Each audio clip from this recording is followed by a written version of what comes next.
귀한 찬양 감사합니다. 하나님께서 오늘 저와 여러분에게 특별한 또 은혜가, 하나님의 또 축복이 있어서 우리를 부르신 줄 믿습니다. 하나님이 오늘도 주실 은혜를 구하고 또 바라는 마음으로 이 예배에 잘 참석합시다. 하나님이 은혜 주실 줄 믿습니다. 자외 앞에 있는 분들과 인사할까요? 잘 나오셨습니다. 하나님이 당신을 사랑하십니다. 네. 오늘 미가서를 보는데요. 올 1년 동안은 우리 매일 성경을 새벽마다 이렇게 보고 그것 중에 그 본문을 본문이 저희가 되는 게 있어서 그걸 가지고 매주 설교를 했어요. 그러다 보니까 성경 한 권을 이렇게 띄엄띄엄 보게 돼서 쭉 한 권을 설명하지 못해서 아쉬움이 있어서 올해까지는 이렇게 하고 내년부터는 성경 권수나 아니면 다른 방식으로 설교를 이어가려고 합니다. 어쨌든 오늘은 미가 선지자 이야기, 미가서 5장 말씀. 미가 선지자 여러분 들어보셨죠? 네, 미가 선지자는 이사야 선지자랑 같이 활동하던 12소 선지자 중에 한 명입니다. 그리고 북이스라엘과 남유다 모두를 향해 예언했던 선지자고요. 특별히 이 두 나라에 아주 국가적인 위기죠. 아수르가 쳐들어와서 침공해서 심각한 어려움을 겪고 있던 그 상황에 하나님의 말씀을 대언했던 예언자가 이 미가 선지자입니다. 사실 선지자는 평안할 때는 필요 없어요. 그렇겠죠? 우리가 아파야 의사가 필요하잖아요. 그것처럼 선지자들도 뭔가 문제가 있고 뭔가 위기가 생길 때 그때 필요한 사람들이 선지자들이에요. 평안한 시대에는 선지자가 필요가 없습니다. 지금 하나님의 백성 이스라엘에는 아주 큰 위기가 있었어요. 외세의 침략. 그때 강대국인 아수르가 쳐들어온 거죠. 이 위기 상황에서 하나님의 백성은 위기를 만나면 꼭 제일 먼저 해야 되는 게 있어요. 그게 뭐냐면 스스로를 돌아보는 겁니다. 하나님이 능력 많으신 하나님이 다 지켜주시고 보호해 주실 수 있는데 뭔가 문제가 생겼다, 뭔가 위기가 있다. 그러면 혹시 하나님과의 관계가 좀 문제가 있나? 이렇게 돌아볼 필요가 있다는 거예요. 하나님과의 관계 혹은 하나님과 나와의 거리가 좀 멀어지지 않았나? 이걸 좀 점검하고 스스로 돌아보는 일이 하나님의 백성들에게는 위기의 순간에 꼭 먼저 해야 되는 일이에요. 그러니까 하나님과 우리와의 관계를 신호등으로 본다면 지금 초록색인지 아니면 노란색인지 아니면 빨간 경고등이 들어왔는지 그런 걸 한번 돌아볼 필요가 있다는 거죠. 지금 요한계시록에 우리 성경의 제일 마지막 책인 요한계시록에 보면 7교회, 소아시아에 있는 7교회 중에 에베소 교회를 향한 하나님의 말씀이 나오는데 에베소 교회를 처음에 칭찬하십니다. 너의 인내와 수고를 내가 안다. 네가 잘 견디고 있고 부지런히 맡겨진 일을 잘 감당하고 있는 거 잘하고 있다라고 칭찬을 하세요. 그렇게 칭찬을 에베소 교회를 향해서 하나님께서 칭찬하시다가 책망으로 돌아서는데 뭘 책망하시냐면 그러나 너에게 책망할 것이 있으니 처음 사랑을 버렸다 이렇게 책망을 하세요. 우리 요한계시록 2장 4절과 5절 말씀인데 같이 읽어볼까요? 그러나 너를 책망할 것이 있나니 너희 처음 사랑을 버렸느니라. 그러므로 어디서 떨어졌는지를 생각하고 회개하여 처음 행위를 가지라. 만일 그리하지 아니하고 회개하지 아니하면 내가 내게 가서 내 촛대를 그 자리에서 옮기리라. 자, 에베소 교회는 사역을 참 열심히 잘했던 것 같아요. 성실하게. 어렵지만 인내하고 견디면서 부지런히 그 일을 했어요. 근데 하나님이 뭐라고 얘기하시냐면 하나님이 원하는 건 사역이 아니라 사랑이야. 이렇게 말씀하고 계시는 거예요. 하나님은 사역을 원하시는 게 아니고요. 사랑을 원하십니다. 사역은 내가 하나님을 사랑한다는 것에 대한 어떤 행동으로 표현하는 게 사역이에요. 근데 그 사역을 하면서 정작 하나님 사랑이 사라져 버리면 오늘 본문에 우리가 읽은 이 에베소 교회 교인들처럼 교회처럼 책망받게 된다는 거죠. 야, 사역이 중요한 게 아니야. 나는 너와 사랑하기를 원해. 하나님은 저와 여러분에게 그렇게 말씀하고 계시는 겁니다. 여러분 한 해 동안 열심히 사역하셨어요. 감사드립니다. 그런데 하나님은 사역 자체를 원하는 게 아니고요. 하나님은 여러분이 사랑하기를 원하십니다. 사역을 하면서 때때로 사랑을 놓치는 경우들이 있어요. 에베소 교회처럼. 그래서 사역하느라고 누군가랑 싸우기도 하고 또 하나님과 오히려 그것 때문에 좀 멀어지기도 하는 거예요. 내가 열심히 사역하지만 그러면서 점점 하나님을 향한 사랑이 식어버릴 수가 있다는 거예요.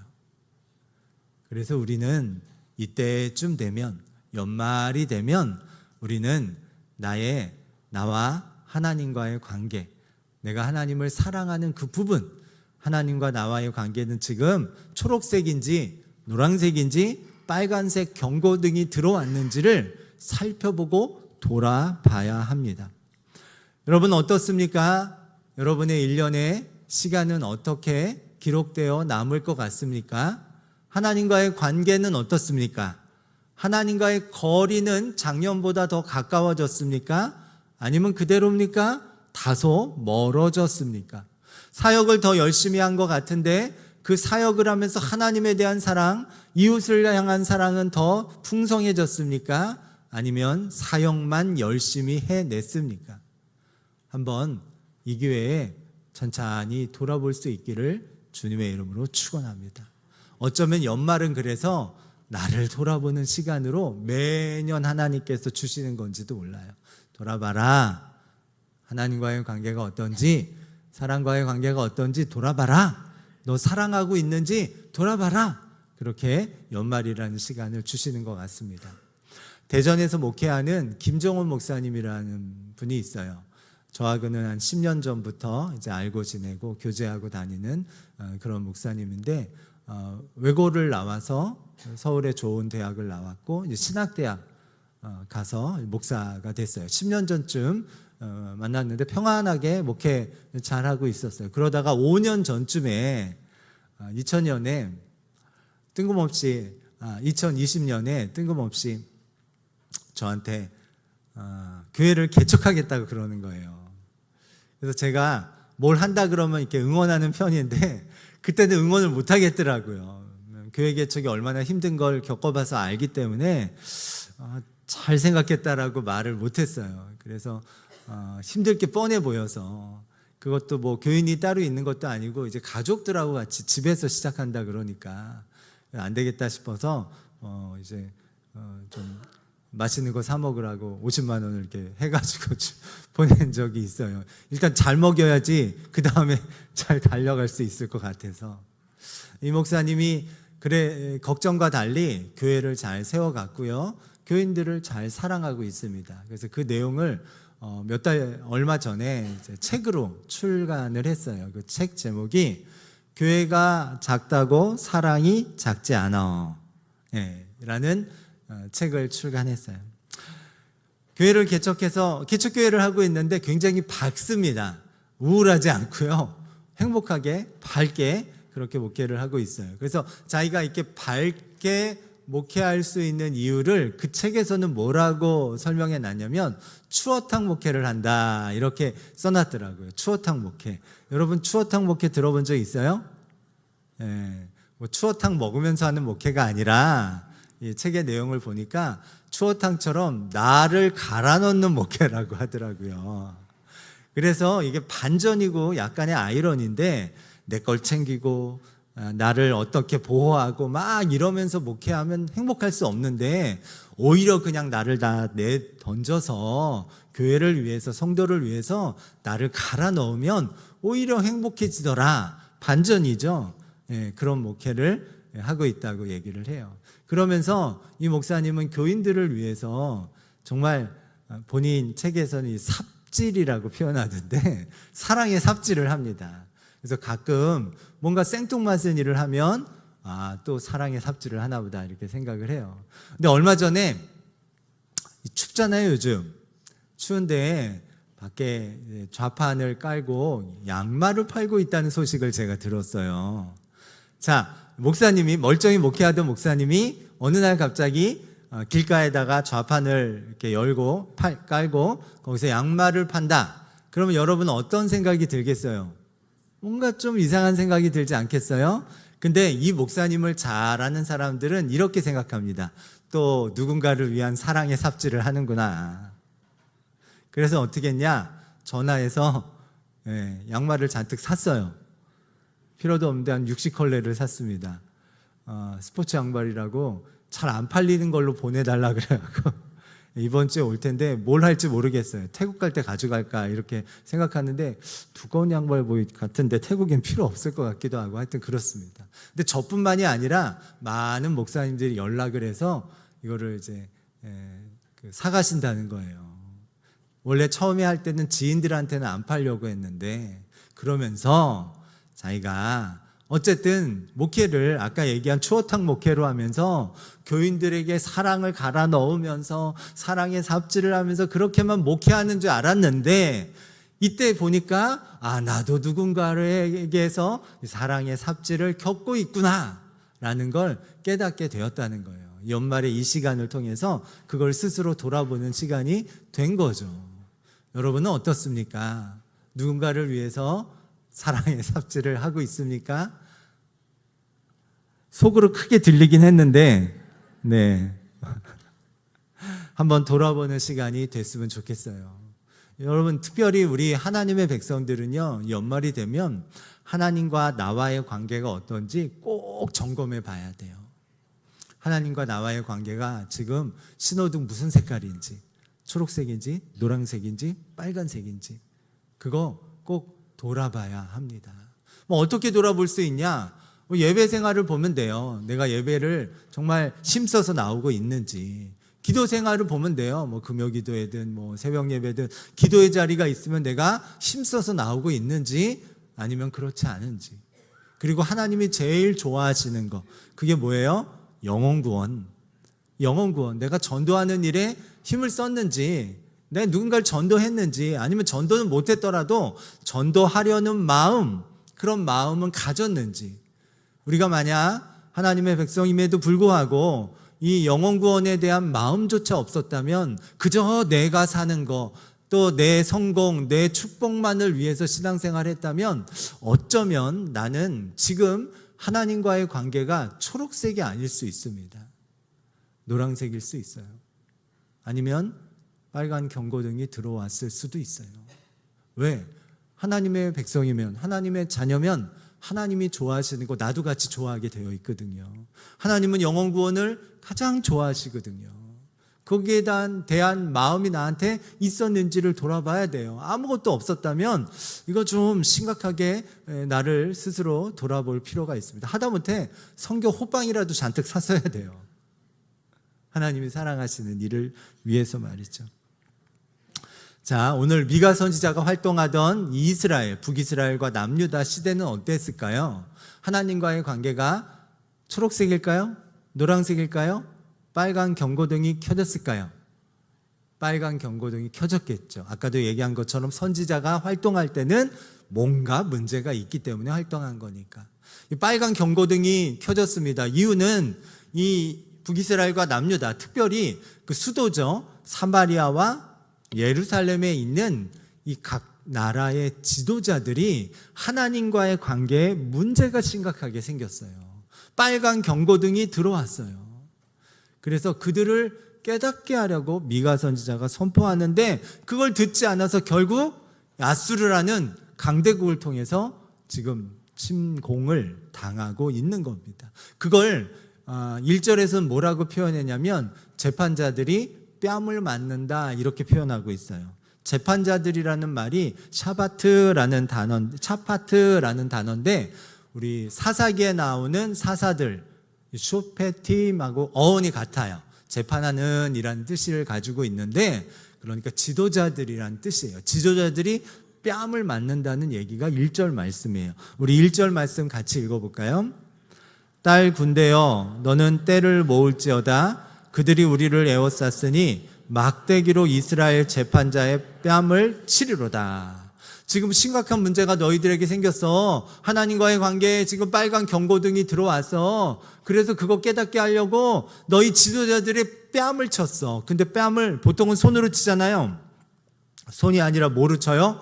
막대기로 크게 하나님께서 뺨을 치시는 일을 했다는 거죠. 그게 아수르를 통해서 침략당하게 하신 겁니다. 지금 이스라엘, 북이스라엘은 남유다든 이스라엘 전체가 아수르의 침공 때문에 뺨을 맞고 있는 형국이에요. 자, 이러면 어떻게 해야 돼요? 한 가지 방법밖에 없죠. 빨리 그걸 깨닫고 돌이키면 돼요. 하나님은 이걸 좋아하세요. 한번 깨닫고 돌이키는, 그러면 하나님께서는 다 품어주시고 다 용서하시고 또 다른 새로운 기회를 주십니다. 그런데 사마리아와 예루살렘에 있는 지도자들은 깨닫고 돌이켰을까요? 아니에요. 뺨을 이렇게 맞는데 막대기로 맞는 것처럼 아수르의 공격이 빗발치는데도 불구하고 깨닫지 못합니다. 돌이키지 않습니다. 그러다가 결국 북이스라엘은 BC 722년에 아수르에게 멸망당해요. 남유다 역시 BC 587년에 바벨론에게 멸망당하고 맙니다.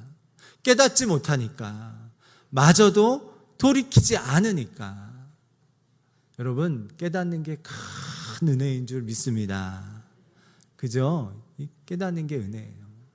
저도 보면 그런 것 같아요. 저는 어렸을 때 어머니한테 혼나면 저는 이렇게 약간 버티는 스타일이었던 것 같아요. 잘못해서 안 잘못했어 그러면 일단 그거 내려놓으면 제가 잘못했다 그러고 이러다가 이제 더 맞는. 제 동생은 바로 잘못했다 그래요. 누가 더 맞겠어요? 네, 제가 더 맞죠. 빨리 돌이키는 게 은혜예요. 빨리 깨닫고 돌이키는 게 은혜인 줄 믿습니다.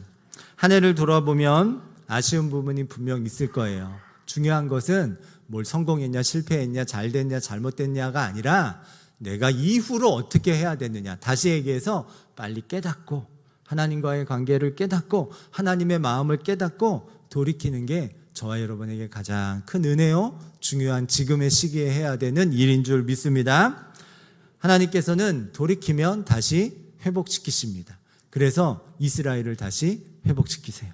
망한 나라를 다시 회복시키십니다. 여러분, 망한 나라 다시 회복시키는 거, 재건하는 건 쉬운 일이 절대로 아니에요. 거의 불가능에 가까운 일입니다. 그러나 우리가 믿고 있는 하나님은 불가능을 가능케 하시는 분이에요. 우리가 믿고 있는 하나님은 사막에 강도 내시는 분이고요, 바다에 길을 내시는 분이에요. 그 하나님이 우리가 믿고 있는 하나님입니다. 그 하나님을 우리가 따라 살아야 될 줄 믿습니다. 이 불가능한 이 일을 하나님께서는 역사, 다시 새롭게 하시는 일을 하시는데 그 일을 이 베들레헴이라는 곳을 통해서 하나님께서 하신다고 말씀해 주고 있는 게 2절의 말씀이에요. 우리 2절 말씀 같이 읽어보겠습니다. 베들레헴 에브라다야 너는 유다 족속 중에 작을지라도 이스라엘을 다스릴 자가 내게로 나올 것이라. 그의 근본은 상고의 영원에 있느니라. 베들레헴은 예루살렘에 비하면 아주 작고 초라한 도시예요. 그런데 하나님께서 뭔가 이 망한 나라가 다시 회복돼야 되는 엄청난 일을 하시려고 한다면 이런 일은 큰 수도 예루살렘에서, 크고 화려한 예루살렘에서 해야 되겠어요? 작고 초라한 베들레헴에서 해야 되겠어요? 당연히 크고 화려한 예루살렘에서 해야 되죠. 근데 하나님께서는 예루살렘이 아니라 베들레헴에서 그 일을 시작하십니다. 2절에 보면 베들레헴 에브라다야 이렇게 나와 있는데, 에브라다라는 말은 이 베들레헴의 옛 이름이에요. 우리 익산, 이리 이렇게 부르듯이 옛날 이름인데, 그 뜻은 베들레헴은 떡집, 빵집이라는 뜻을 가지고 있고요, 에브라다는 풍성한 열매라는 뜻을 가지고 있어요. 하여간 크다는 뜻고 풍성하다는 뜻인데 그 이름과 전혀 다른 삶을 살고 있어요. 이름의 뜻과 달리 베들레헴은 유다 고을 중에 아주 작은 곳이에요. 이 작다라는 단어가 히브리어 단어에서 차이르라는 단어가 쓰였는데 보잘것없는 이란 뜻이에요. 그러니까 베들레헴은요, 보잘것없는 도시예요. 이름은 그렇지 않아요. 풍성한 열매, 이 빵집, 떡집, 이렇게 뭔가 이렇게 많이 있는 그런 것을 의미하는 이름을 가지고 있지만 실제로는 보잘것없는 작은 도시예요. 근데 이 도시를 하나님께서 사용하셔서 그곳에서 이스라엘을 다스릴, 온 우주 만물을 다스리는 그분이 나시게 하십니다. 그분은 어떤 분이냐? 2절 말미에서 설명을 하는데 그의 근본은 상고와 영원에 있다. 상고라는 말은 태초라는 말이에요. 그러니까 이분 이스라엘을 다스릴 자가 나오는데 베들레헴에 이분은 그의 근본은 지금 태어나는 건 이스라엘에서 이로부터 미가 선지자의 예언이 있는 이후 750년 후에 일어나는 일이지만 헤로당 시대에 우리 지난 성탄절에 나눈 것처럼 그때 일어나는 일이지만 지금 이분의 근본은 태초, 모든 게 생기기 전에 그 태초부터 영원까지 있는 그런 분이시다. 이분이 누구예요? 예수님이십니다. 예수님이에요. 그래요. 예수님이 이 땅에 오시면 아무것도 아닌 다만 가지고 깨어진 것 같은 그것이 새롭게 창조됩니다. 새롭게 창조돼요. 이 태초의 이 상황을 요한 사도는 요한복음 1장 1절에서 이렇게 설명하죠. 태초에 말씀이 계시다. 한번 읽어볼까요? 요한복음 1장 1절입니다. 태초에 말씀이 계시니라. 이 말씀이 하나님과 함께 계셨으니 이 말씀은 곧 하나님이시니라. 태초에 말씀이 계시니 이 말씀이 하나님이시다. 그러니까 이 말씀, 즉 삼위일체 하나님께서 태초부터 같이 계셨고 이 천지 만물을 창조하신 분은 말씀이신 그분인데 그분이 인간의 몸을 입고 이 땅에 오셨다. 그분이 예수님이라는 거예요. 그러니 그러니까 창세기 1장에 나오는 것처럼 우리 태초, 천지가 창조되기 이전의 상태를 어떻게 설명하냐면 땅이 공허하고 혼돈하며 흑암이 깊음 위에 있다 이렇게 설명을 하거든요. 쉽게 얘기해서 아무것도 무너지고 다 사라져서 아무것도 없는 상태라는 거예요. 그 상태에 말씀이신 주님께서 새 창조의 역사로 아름답고 완벽한 세상을 만드셨다면 그 태초의 말씀이신 주님께서 오늘 우리 삶과 우리 상황 속에 찾아오시면 우리의 무너진 상황이든 무너진 계획이든 망가진 무엇이든 실패한 어떤 것이든 거기에 다시 놀라운 새 창조의 역사를 시작하신다는 겁니다. 불가능에 가깝지만 그 불가능한 일을 우리 예수님께서는 충분히 하신다는 그 말씀이 오늘 본문에서 나오고 있는 말씀입니다. 여러분, 내가 하는 일이 1년을 돌아보면서 1년간의 내 계획대로 잘 됐어요? 그쵸? 대답도 못할 정도로 여전히 내 몸무게는 거기에 머물러 있고 내 상황은 내가 뭘 좀 계획했는데 잘 안 된 것들이 꽤나 많을 겁니다. 괜찮습니다. 하나님이 역사해 주실 텐데 우리 주님께서 이 상황 속으로 오시면 이 불가능해 보이고 망가져 보이고 실패해 보이고 다 흩어져 버렸던 것과 같은 이 상황 속에 우리 주님께서 찾아오시면 그러면 다시 새 창조의 역사가 일어나게 되는 줄 믿습니다. 새로운 능력의 역사가 일어나게 되는 줄 믿습니다. 하나님이 그렇게 하시는 줄 믿습니다. 내가 망가졌다고, 내가 실패했다고, 나는 이것밖에 안 된다고, 나는 보잘것없다고, 나는 베들레헴이라고, 내가 베들레헴이라고, 내가 보잘것없는 인생으로 지금 보라고, 내 상황은 지금 베들레헴이라고, 보잘것없다고. 사람들이 나에게 대한 기대는 어쩌면 풍성한 열매 에브라다일지 모르지만 누군가에게 뭔가를 나눠주는 떡집과 같은 이름을 가진 베들레헴일지 모르지만 실제는 작은 차이르 같은 베들레헴이라고. 그런데 괜찮습니다. 왜냐? 태초에 흑암이 또 혼돈이 또 엉망진창인 그곳에 완벽한 세상을 만드셨던 우리 예수님께서 다시 우리 가운데 오시면 그러면 놀라운 새 창조의 역사가 일어나게 되는 줄 믿습니다. 1950년 12월에 우리가 인천 상륙작전을 통해서 북쪽으로 계속 밀고 들어왔어요. 이제 거의 끝나나 싶었는데 여러분 아시는 것처럼 중공군이 인해 전술로 개입해 갖고 들어옵니다.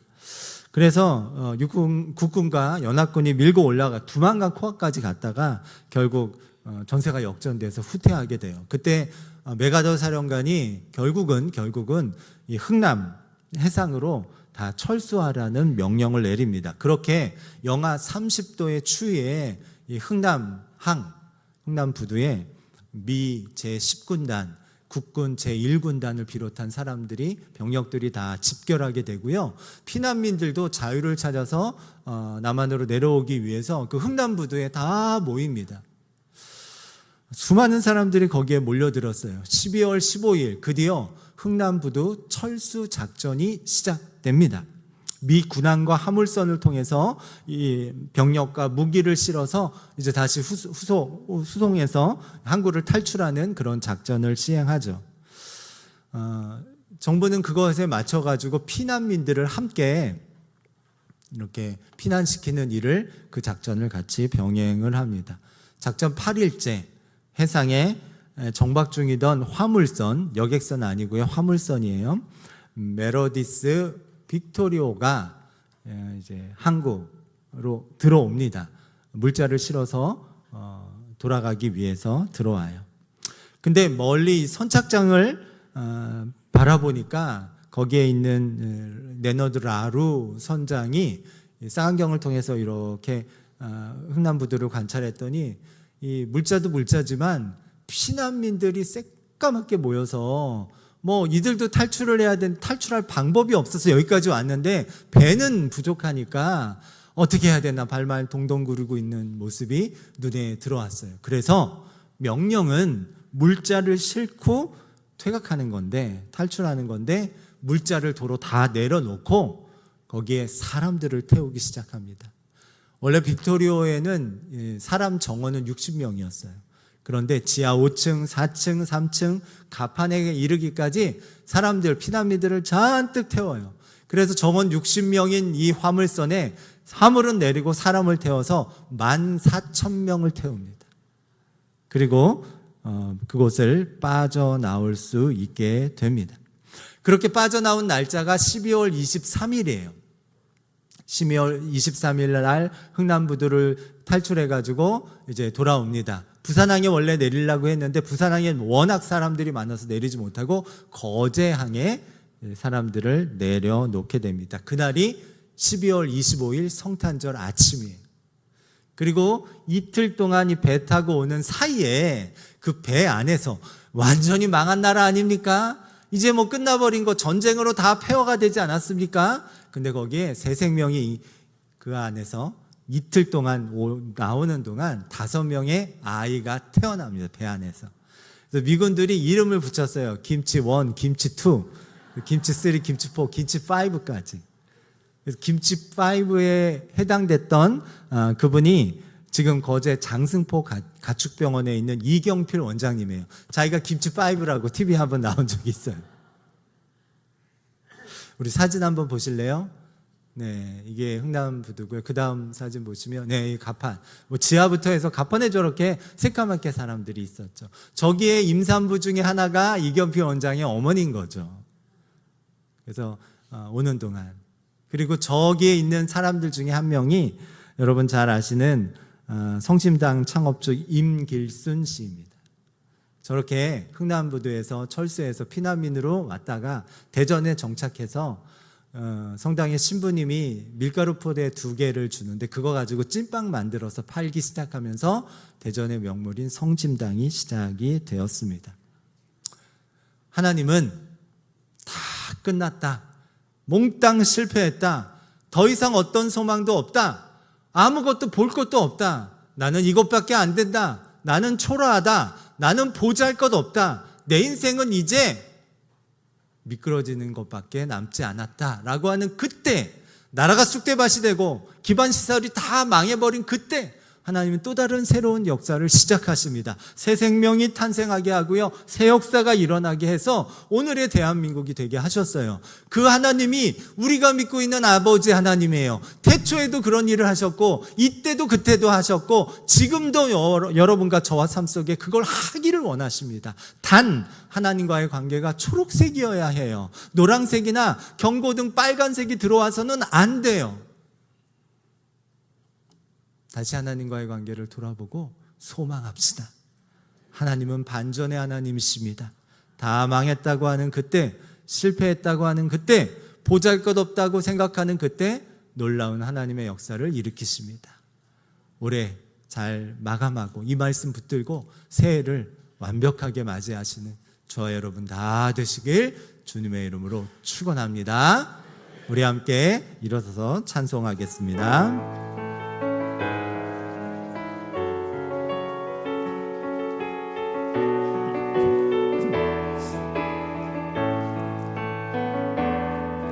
두려워 말라, 너와 함께 함이니. 놀라지 말라, 나는 내 하나님 내 민이. 무서워 말라, 내가 널 도와주리니. 너는 마음에 염려치 말. 다시 한번 고백할까요? 두려워 말라, 두려워 말라, 너와 함께야. 놀라지 말라, 놀라지 말라, 나는 내 하나님 돼. 무서워 말라, 무서워 말라, 내가 널 도와주리니. 너는 마음에 염려치 마. 내가 너를 굳세게 하리라. 내 손으로 너를 붙잡아 주리라. 내가 너를 의롭게 함이니. 너는 마음에 염려치. 내가 너를 굳세게 하리라. 내가 너를 굳세게 하리라. 내 손으로 너를 붙잡아 주리라. 내가 너를 의롭게 함이니. 너는 마음에 염려치. 나는 너의 하나님이라. 나는 너의 하나님이라. 하늘을 지은 창조주라. 땅의 소산을 베푸는 자. 나는 여호와니라. 나의 의로 부름 받은 자. 나의 찬송을 부르는 자. 너는 두려워. 두 손 들고 찬양할까요? 내가 너를 굳세게 하리라. 내 손으로 너를 붙잡아 주리라. 내가 너를 의롭게 함이니. 너는 마음에 염려치 말라. 사랑하는 하나님, 우리의 삶이 혹시 실패와 좌절, 혹은 계획대로 안 되어지고 있는 일, 혹은 예상치 못한 수많은 변수들을 만나 좌절하고 있다면, 새 창조를 역사하시고 새 생명으로 역사하시는 우리 주님을 그 삶 속에 모시는 일에 가장 먼저 우선하는 우리가 될 수 있게 하여 주옵소서. 문제를 따라가다 지치게 하지 마시고 하나님과의 관계를 돌아보게 하시옵소서. 하나님과의 관계, 하나님과의 거리가 과연 어떤지, 사역에 지쳐서 정작 하나님 사랑을 놓치고 있지는 않는지 스스로에게 우리 한번 물어보고, 그래서 하나님의 놀라운 새 창조의 역사를 다시 우리 삶 속에 여실히 드러내는 우리 모두가 되게 하여 주옵소서. 이제는 우리 구주 예수 그리스도의 크신 은혜와 아버지 하나님의 놀라우신 사랑하심과 성령님의 역사하심이 믿음을 따라 살아가는 모든 이들 머리머리 위에 지금부터 영원토록 함께 하시기를 간절히 축원하옵나이다. 아멘.